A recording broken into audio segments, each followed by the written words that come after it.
Currently, there are over 100,000 homeless Australians living rough on the nation's streets. These Australians account for approximately 0.5% of the nation's population, with 44% of those being women. Realistically, we know this figure to be significantly higher, with rough sleeping numbers growing by a massive 70% between 2015 and 2016 alone. We're here to address some key misconceptions about the nature and causes of homelessness.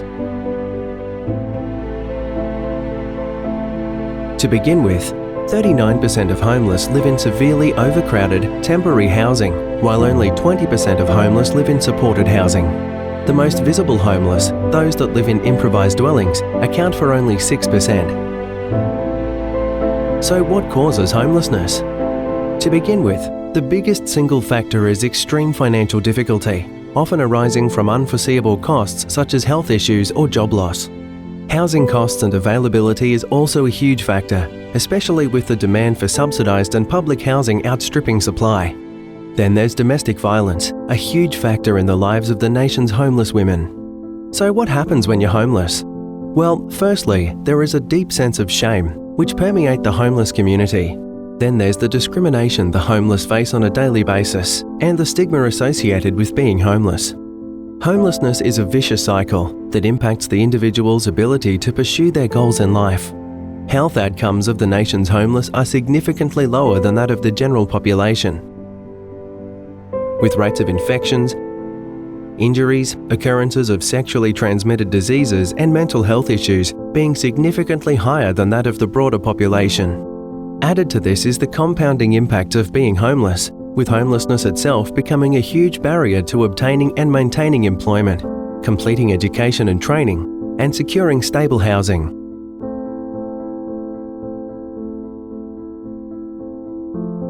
As we said earlier, women account for 44% of the nation's homeless. Women face a broader range of challenges and dangers as a result of homelessness, with a significantly higher rate of reported incidents of sexual and physical assault.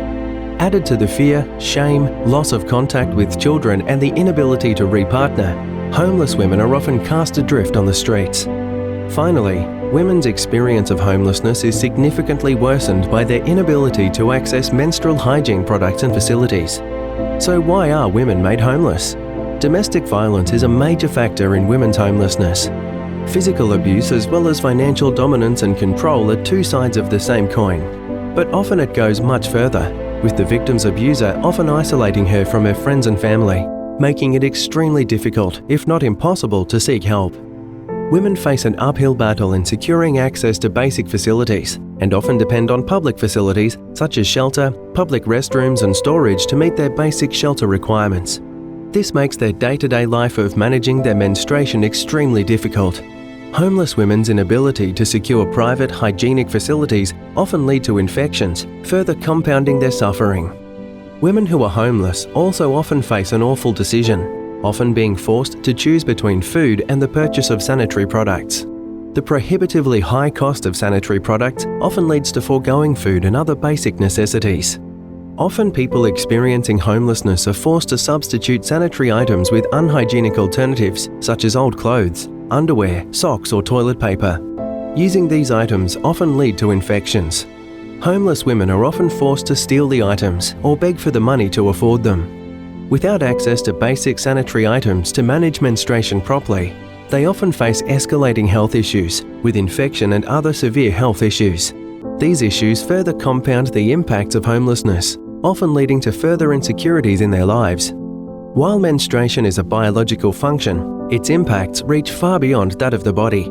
Its mental, spiritual, and societal impacts are profound and lasting for those that experience it.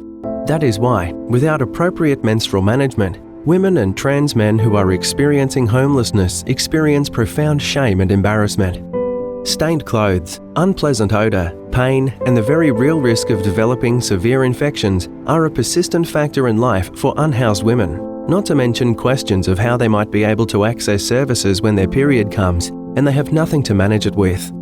A loss of dignity and self-esteem is often associated with the harsh reality of managing one's period without privacy and safety.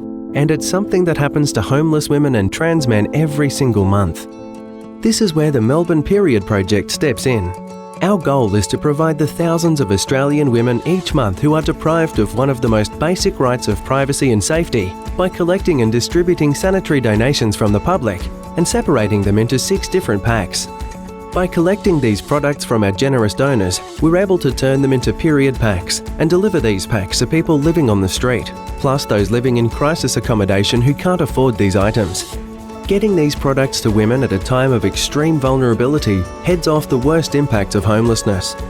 Our period packs allow people to fully manage menstruation without the need for a bathroom or public facility if one isn't available. Each pack contains everything needed for menstrual management without the use of a bathroom, and without the need to leave their safe spaces, which decreases the risk of assault. Period packs contain all that is needed to safely manage one's period by providing the products for cleaning, adequate means of disposal, liners and hand sanitizer. We're addressing all the risks associated with managing one's period when sleeping rough. These products not only restore dignity to women, but they enable them to re-engage with the broader community, increase their well-being, and significantly reduce the risk of infection and pressure on mental health. When you've got everything you need for your period, you can engage in community activities, go to appointments, catch up with friends, attend services like food vans, community groups and specialists' appointments, and you feel better knowing you have everything you need every time you need it as soon as your period arrives. So why do we need your help?